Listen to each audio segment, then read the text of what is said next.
Welcome back to another episode of Let's Talk More Action Golf podcast. Today's episode is special, and I know I say that about every single episode, but today, this episode holds a place near and dear to my heart. I'm talking with my two great friends who are also immigrant like I am. I don't know if you've noticed, I have an accent. I was born and raised in Haiti, and when I came here, I discovered the game of golf. And Jean and Matthew are also two dads, two golfers who discovered the game of golf here in America. And in this conversation, you hear as we dive into what it means to raise children while balancing tradition, identity, and the love of the game. We had this conversation in North Carolina during a golf trip that we took together, and we sat down on the patio at the Neuse Country Club. So you may hear some background noise, some music. In fact, there was a guy there who had a little bit too much to drink. He was excited. You may hear him in the background. So forgive me if the audio is not the top tier audio that I generally bring you all. But the essence of the conversation is super important, and I want you to really keen in into that. Don't forget, if you want to watch the video version of this interview, remember to follow and subscribe to our YouTube channel. Of course, it's Let's Talk More Action Golf. And this episode for me is more about golf. It's about legacy. It's about resilience and the bond we share both on and off the course. So I don't want to take too much of your time. Let's listen to this amazing conversation I had with John and Matthew, both fathers, both passionate golfers. I'll catch you on the end.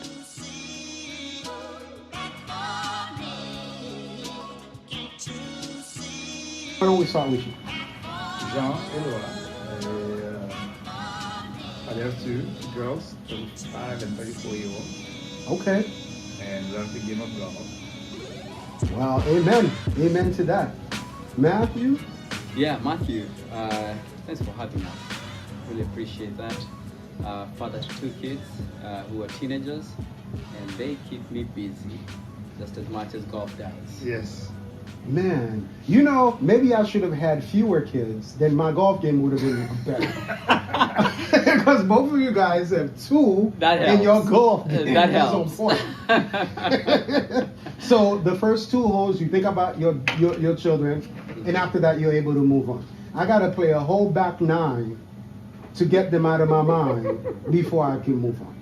So I think where I want to start with is around your personality, as a golfer and as a dad. So why don't we, Matthew, you tell me, like, how would you describe yourself? Well, how would your kids describe you as a dad? Disciplined is one word that I've had being thrown out by both of them. The other aspect of it also is patient compared to what they've seen with some of their friends. Mm-hmm. They consider me quite patient, a good listener, and that obviously transfers to the golf course. Perhaps have seen some aspects of that, but those are the two key things: disciplined and patient that we use as we describe. Okay. Oh, we're going to circle back to that. Besides a loving father and a provider and all that good stuff. Amen. What about you, Jean? How would your kids describe you as a dad? What is describe me as- Well,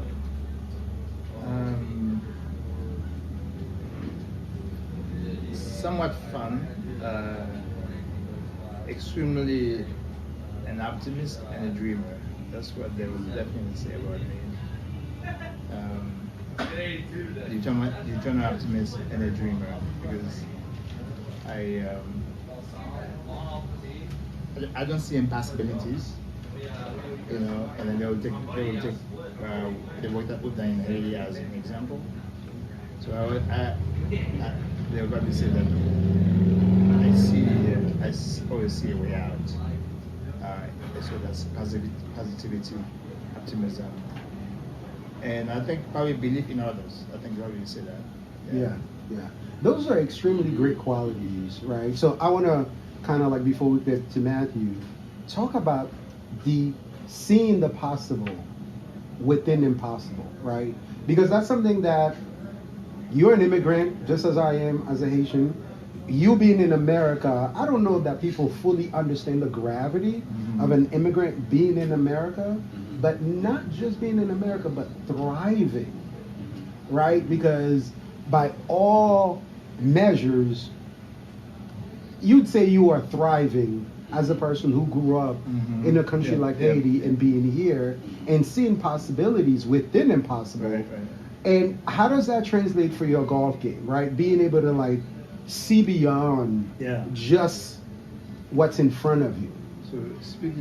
So going back to the girls again, they think that I don't lose, and they know that I don't lose, and then what I think there's a belief that I can always win.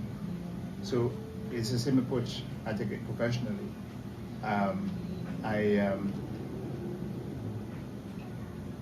It doesn't matter what's happening around.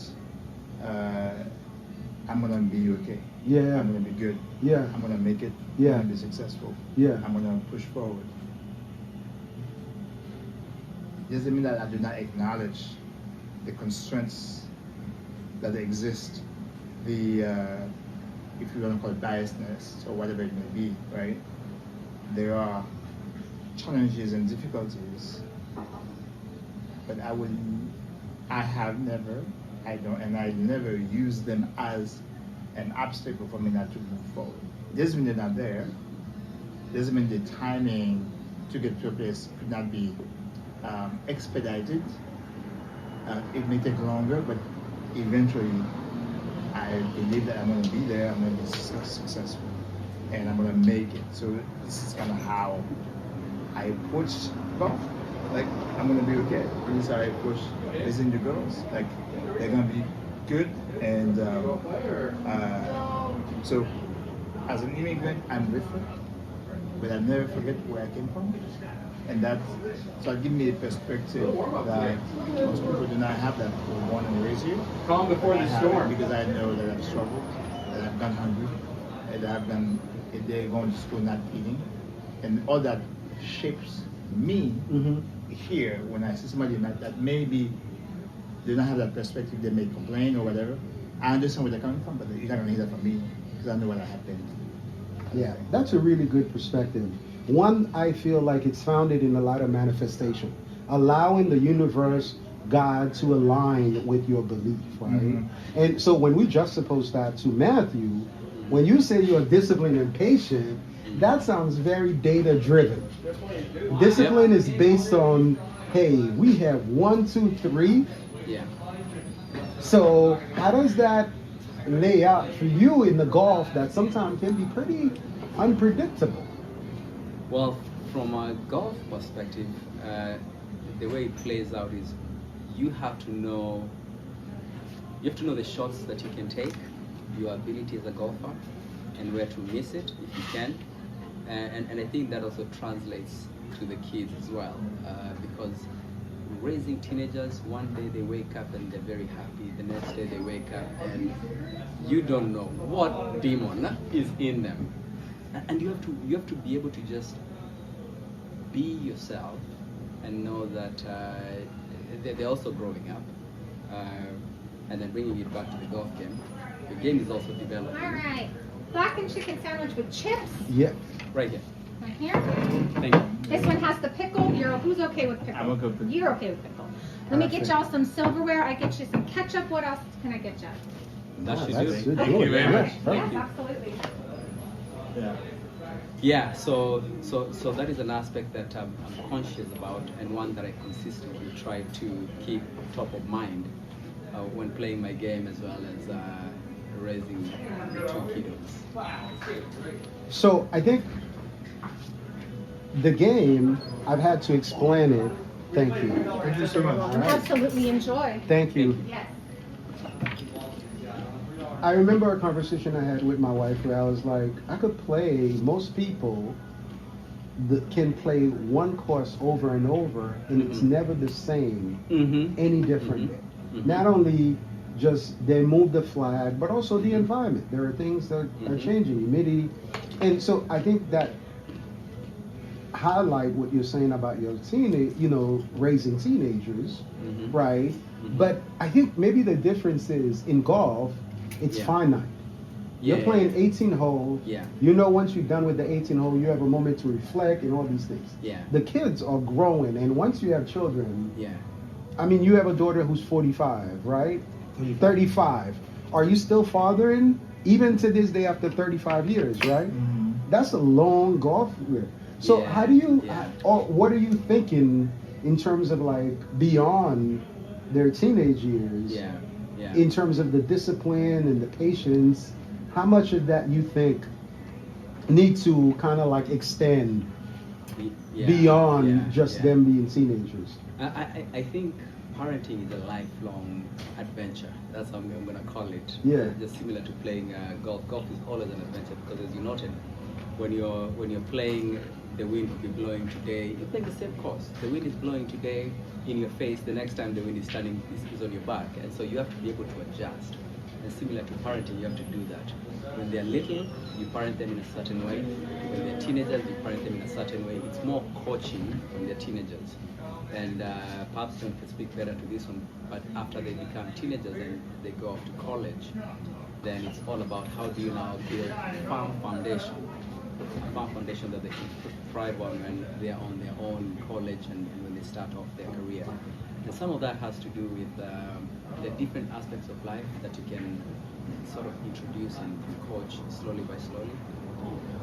The decision making around money, how you handle finances, opening up investment accounts for them when they're younger so that they can see how actually money compounds. And before you know it, they start asking you all these interesting questions about finances, which happens to also be my background.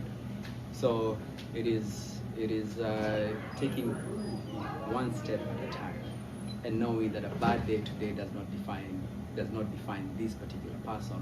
Instead, they could just have walking on the wrong side of the bed, and things could be bothering them. So having a conversation with them around, hey, you seem a little bit off today. What could be bothering you? Yeah, so that's how I approach it. Let's shift a little bit because I want to talk about problem children, right? And I'm sure both of you all have amazing kids.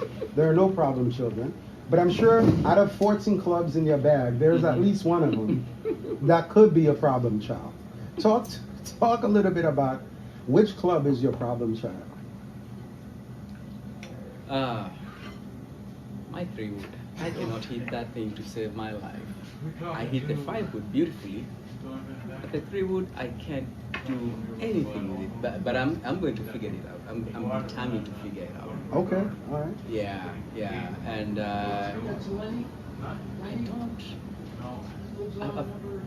I usually am very positive when it comes to the kids. So yes, they do have bad days. Yeah. They do test you, particularly the teenage years. They do test you quite a bit. But from maybe problem is not the right word. Maybe challenging. Yeah. So let's just say, let's make it a little bit more specific. What's been the most challenging period or time, right? Because as they grow, they evolve. But you probably have a challenging time where it could be 5 minutes. 5 minutes where you thought, oh, this was going to be a quick, easy conversation, and it turned out to be something that just blew, just like when you're playing golf. So the 3 of us are immigrants. Yeah. And that introduces a different aspect. So I'll get to your point in a minute. But for me, what I found to be interesting is my kids, they identify as Americans, and they are Americans, but at the same time, there are aspects of them that they'd like to lean on when it comes to their identity. And the aspect of it being, hey, mom and dad is from Kenya, and so we would like to also be identified as Kenyan Americans. But there are certain aspects of our culture. For example, in Kenya, you rarely see men with hair that is twisted. Okay. And so now you have a son that is in high school and he wants to twist the hair. It introduced a different aspect to it. whereby you have to create the space for this person to actually grow into their own person. I cannot just say, oh, in our culture, men don't twist their hair. Instead, you let him grow, because for as long, my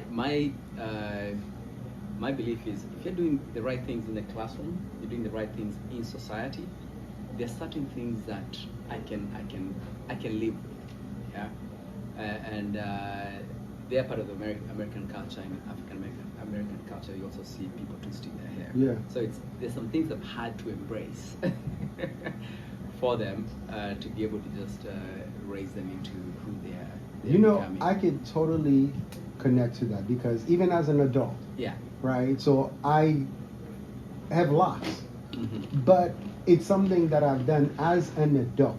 Mm. Because my mom, Mm-hmm. even to this day, one time I sent her a picture with my hair in a bun like this, Mhm. and in the picture, she couldn't see that there is a bun. She calls me to say, oh my God has answered my prayers because I was praying for you to cut your hair. So, very, like it's a connection that as an immigrant, Yeah. we all can rely on. But I appreciate, I think Yeah. it took me years to learn what you're saying, right? To kind of give space, Yeah. for our kids to grow into the environment Their that own. they're growing, as long as they're doing well in school. And also, what about you, Jean? Yeah. You've been thinking. It's good listening to you guys. So problem club. Right now my problem club is my 3 hybrid. For some reason I used to hate it really good. That was my go-to club. Mhm. Now to my driver, but now I slice it for some reason. So I don't know what it's more miss than hit. When I hit it the right way, it's beautiful, but I do more misses now with it. My kids are going, as you know. I have to say that we were blessed in the sense that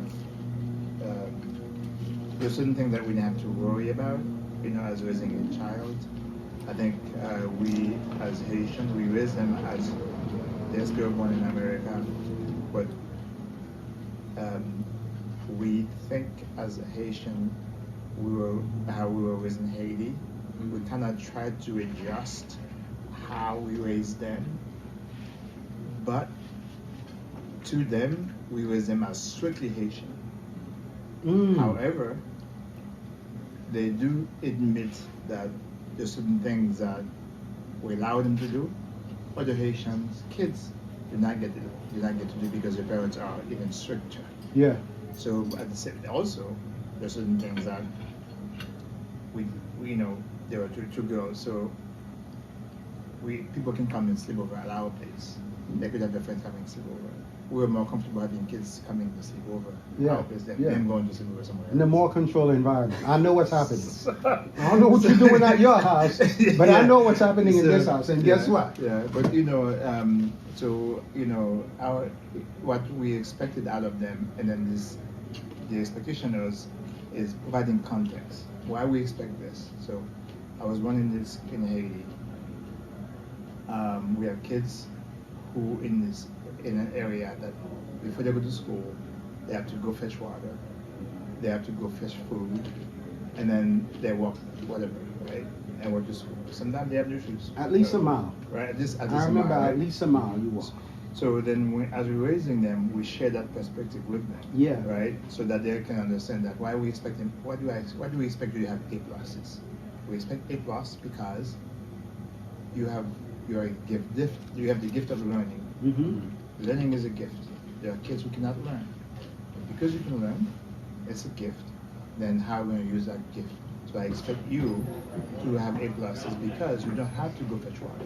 You don't have to go worry about this or that because that's taken care of. You don't have to worry about walking to school. Parents can take you or you can go on the school bus, right? Mm-hmm. So you have the option. So you have certain opportunities that we would not want you to waste. Maybe not using the word waste, but we want you to take advantage of, right? Mm-hmm. And so that's what we expected. And they did have A pluses. And then you're talking about what they want to do. I want them to be doctors and lawyers because one likes science, one's like to argue, right? But that's not what they choose to do. Right. Yeah. They both one ended in medical career, and one in entertainment as an actress and filmmaker and what have you. So, but you have to. I wouldn't call them parent. I didn't say I have parent children. I have kids who can, as they grow up, I look forward to having great conversations with them, and we have great conversations as they're growing up, and then the conversations are changing, and then you are having deeper conversations. They know I like politics. They know I listen to politics. CNN, MSNBC, right? That's kind of what they saw me growing up with. Because in Haiti, so I listen to music, to the news at night, to the white radio station in the evening. So I just moved that with me here. World news was important to me in Haiti, so I came here. I came with that here. Radio Soleil was still around. Was around when Radio Haiti from Radio Haiti and Terre. Radio Haiti and Terre. Yeah, that was my Dominique. Right. Yeah. Jean That was my Dominique. guy. I remember when that guy died. Oh my God, that was heartbreaking. Yeah. Lilian was my newscaster. Okay. But, yeah. So then I come with that because I came here when I was 19. So Okay. I had certain things already developed, whatever. So, but here, raising them, expecting him to do well. To Mathew's point, good in classroom, good in society. There's certain things we can cope with. So that's so in that sense, I feel like I was blessed with them. Yeah. And then once you're a parent, you're always a parent for life. 80 years old, they're calling you for advice. They're 60, whatever they may be, and that's not going to change. And that's what I expect. Yeah. What's the character trait that you have on the golf course that's served you well that you take home? Something that you do on the golf course that you like, I want to take that home with me. That's a good question. For me, it goes back to my original opening statement, just being patient. Because if you, sometimes, actually most of the time, you're playing in a public golf course, and so what tends to happen is there's a group ahead of you and a group behind you. And so if the group behind you is playing faster than you're playing, that puts pressure on your team. Yeah. And so you start rushing your shot. And if you start rushing your shot, you pick the wrong club, you don't assess the lie as you should, you hit the ball well, but it ends up in the wrong side because you didn't align correctly. So all these variables that come to play in the golf game requires quite a healthy dose of patience. And so I found it to be quite helpful. And in raising teenagers, it goes without saying. Particularly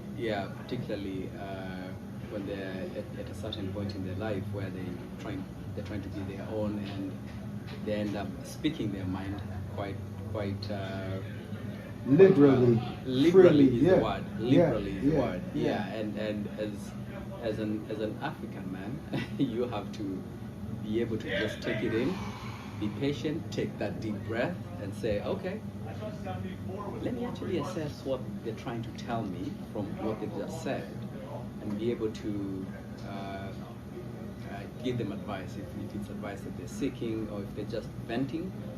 Be the one that is the adult in the room and take it in. Allow them to vent, because that's healthy. Because if they cannot vent to you, then who do they go to vent to? You should be their person that can sit and listen to.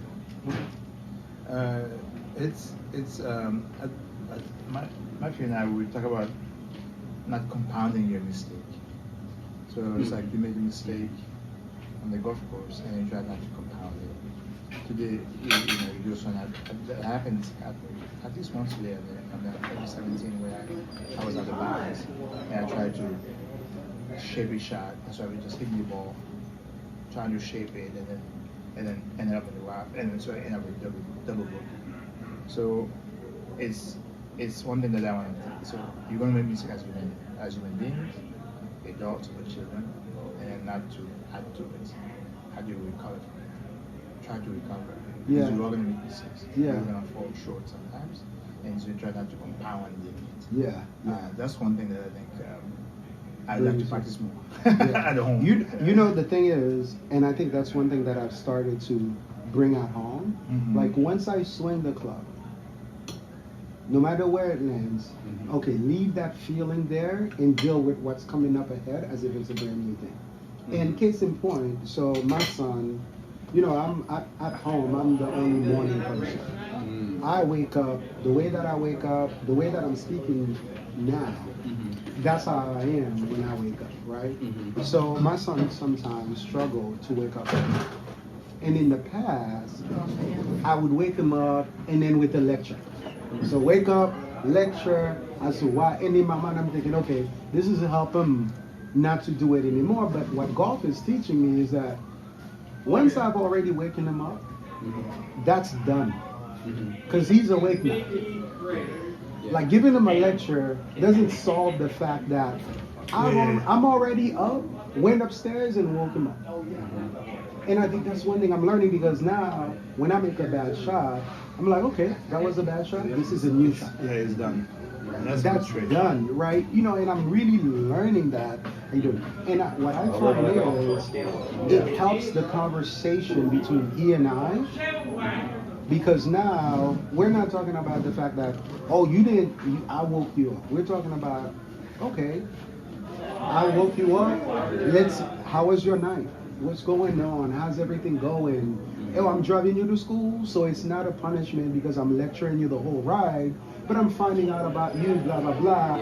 And then what I find, because I started doing that, now my son, he starts to like wake up on his own, because now there's less anxiety.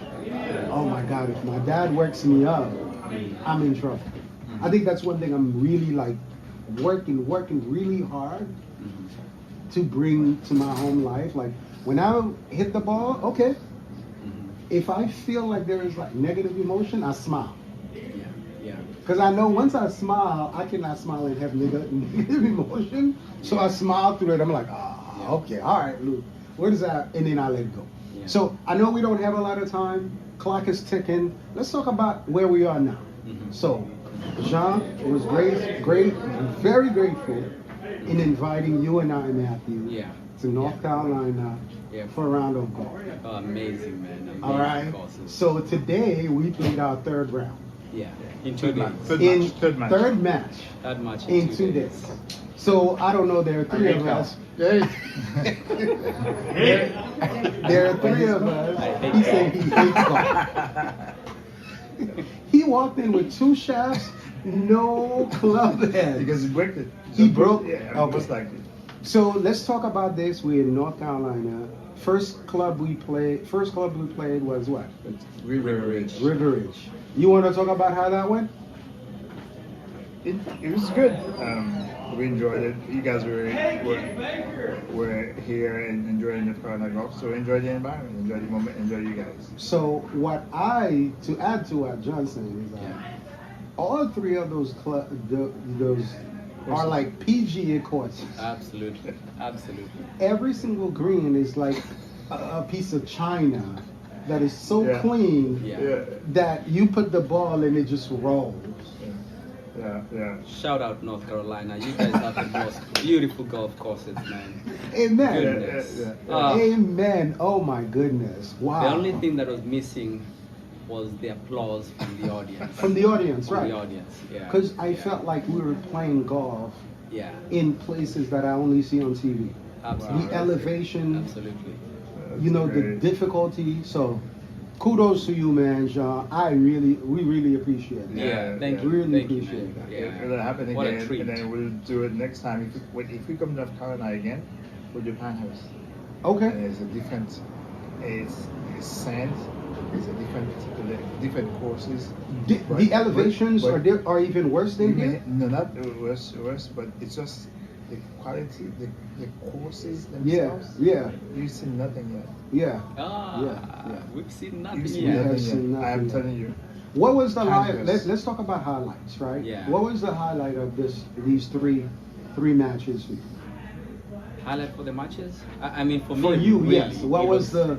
For me, what stood out? Like you were like, oh my goodness. Yeah. The greens in all the courses stood out, and they were in amazing shape this late in the season. And then the topography. Both Luke and I are from Texas. We have flat surfaces. You hit a ball and you think you can play golf. Now, come to North Carolina, let me show you something. The topography, Mm-hmm. the lines you have to play, uphill shot, downhill shot. I mean, just a wholesome experience. A wholesome experience. I don't think I've ever thought, like, in terms of calculation on the Yeah. golf course as much as I have here. Yeah, it gets you to think. You know, like you're saying, we're from Texas, it's flat. Yeah, You know, you hit a ball, it runs, you know, Yeah. and it's hot. yeah, So that really helps you, right? And then here, you come here, you have to really be mindful. oh, Because 1 minute you're hitting the ball, maybe like 20 to 100 feet yeah, below sea level. Another minute you hitting it above sea all the level. way up. Next time we have to do Oh my goodness. Oh my that. goodness. And you probably hate me then, but you still gonna love me anyway. Best Because hole of for you course- today. Best hole for me? Today. Did I have a best hole? Probably the number. Probably the first par 5. Mm. Hit a good drive. Second shot, hit third and par the hole. I had one good hole. That was that hole. Everything worked. Good drive, layup, second shot, approach, hit the green and then chip putt. And that's when I had like one more hole that we have in the birdie. Right. Yes, I remember. Yeah. One. Yeah.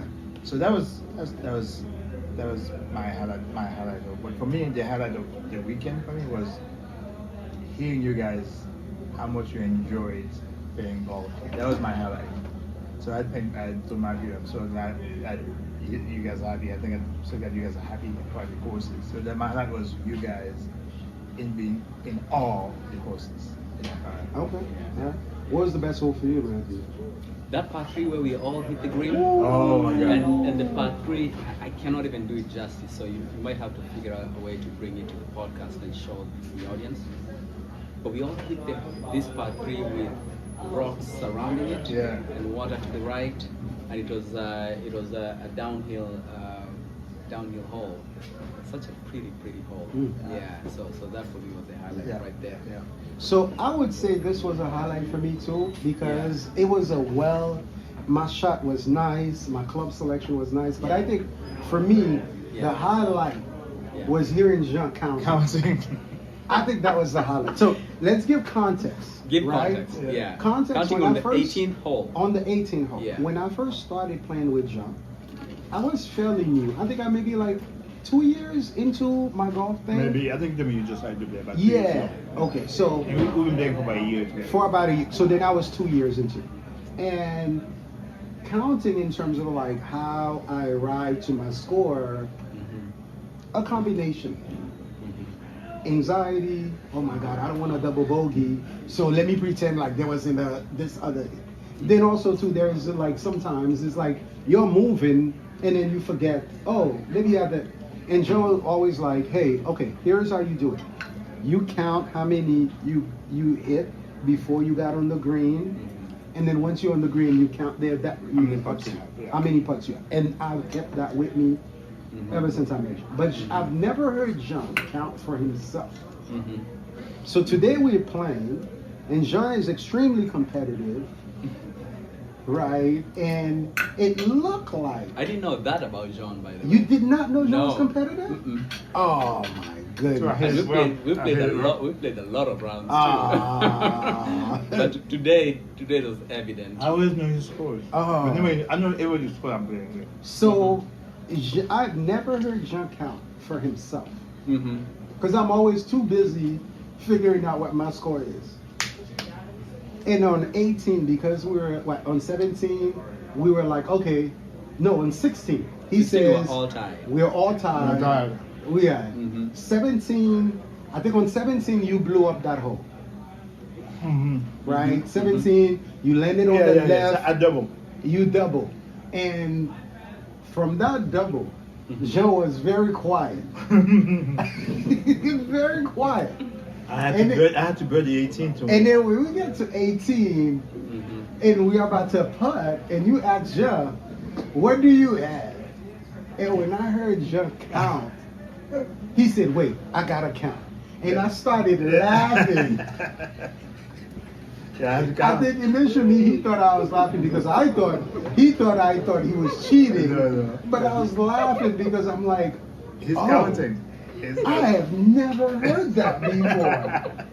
We must have done something for Jean to be counting. So that the for pressure me was on. was the highlight. And I felt that we really, all three of us, were really playing. Mm-hmm.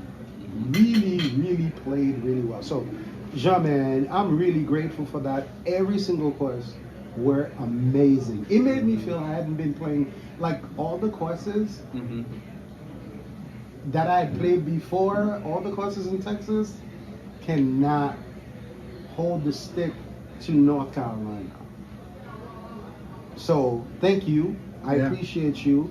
I have 3 more questions, rapid fire questions.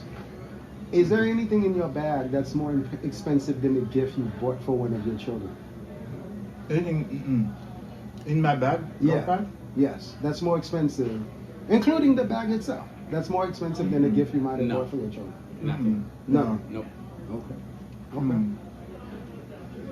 No. What is something that you do really well as a dad? You wish you could also, like a demeanor, a characteristic about yourself, you wish you could bring to the golf course with you?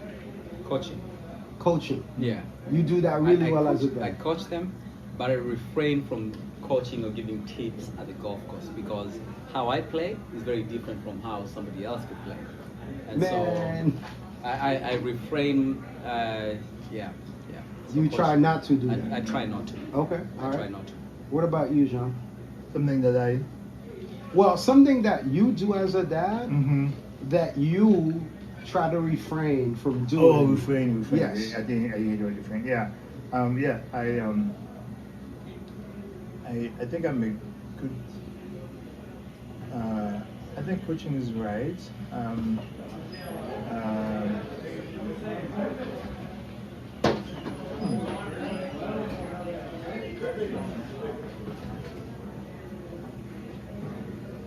That's a good one. That's a good one. I don't think that you do well as that, but you want to refrain from, because if you do something well, you want to keep carrying it over. But at the to same every time, aspect. you have to know the environment. Yes. You have to know the environment. So, yeah, I would probably say I'm a coach and a mentor, and then but I would not do that on a course unless somebody asks me. Okay. Yeah. Okay. I'm someone that asks for advice on the course. Okay. Middle of the round. I ask for that on the putting green. I ask. So I'm different. So Mathew doesn't want to hear it.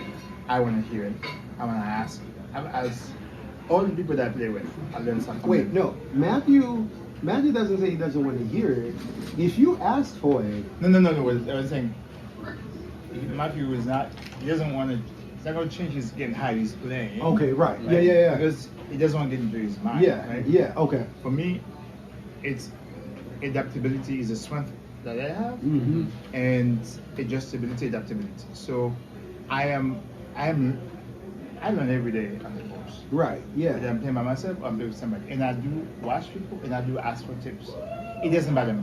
But if someone gives you a tip without asking, hey Jean, I think you know what? I don't know how you holding your club. What is going on? One guy told me without asking. And I remember it's at River Ridge, the first course we played. I was playing an older guy. He's a good golfer. I got out early, let's play around.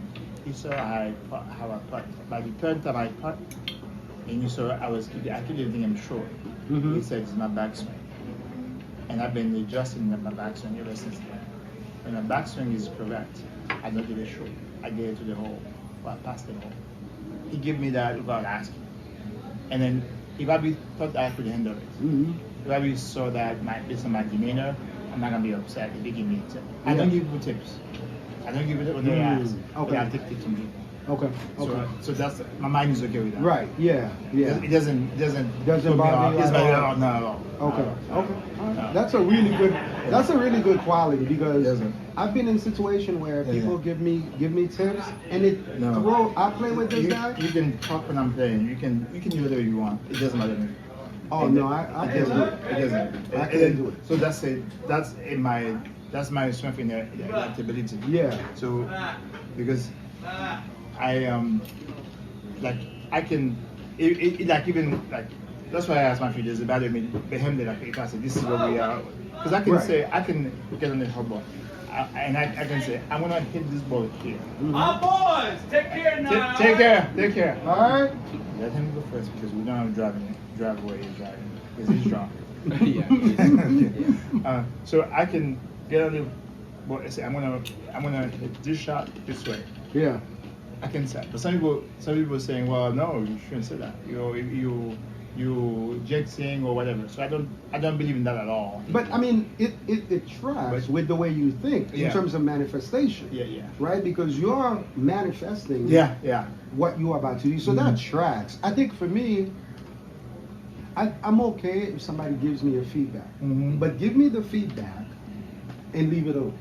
Yeah, let me do whatever I want to do with it. Because when you give me the feedback, I'm not gonna all of a sudden start swinging in the way you say. Yeah. So each time I swing and you say, well, you remember I told you have to do this, I might as well just go home. Yeah, okay. And that, You know, I might as well just like, oh, I'm done. Because every single time you're like, a guy I play with, Mark, this is a guy that's, they meet their peak in the 20s, 30s. Yeah. Right? And they in the 70s, whatever. And then, so he's the most technical golfer I play with. I mean, he's the more, there are people who, like, for me, I hit golf. The only way I hit golf because I'm a soccer player. I'm an athlete. I'm a soccer player. I play tennis. I play soccer. I play ping pong. All right.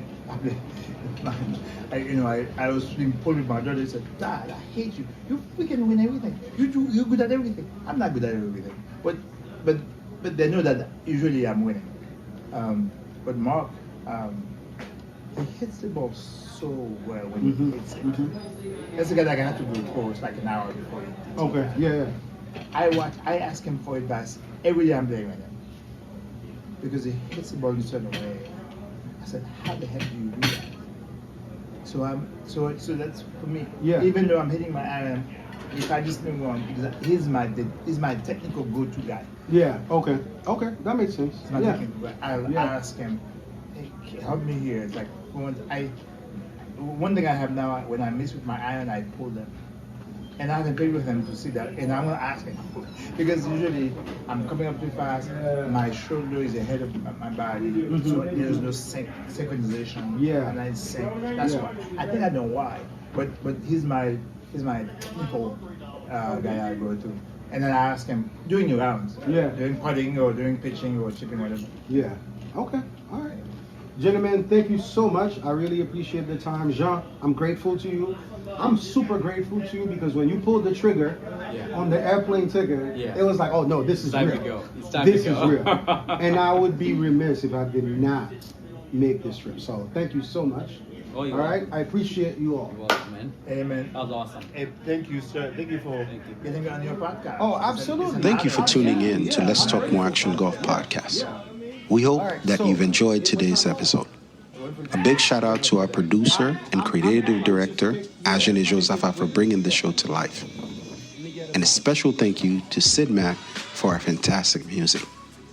Don't forget to subscribe, rate, and review our podcast on your favorite platform. Follow us on social media for the latest update and exclusive content at Let's Talk More Action Golf. I'm your host, Luke Josepha. Until next time, keep swinging easy, and remember, let's talk more action golf. Life's a maze, keep your head high when you going through it. I saw dead bodies look in the eyes of the living, held back as you held back from making bigger decisions. We get lost, but this journey comes with us down, that's a given. That's a given. That's a given. We get lost, but the journey comes with us down, that's a given. That's a given. Let's talk more action golf.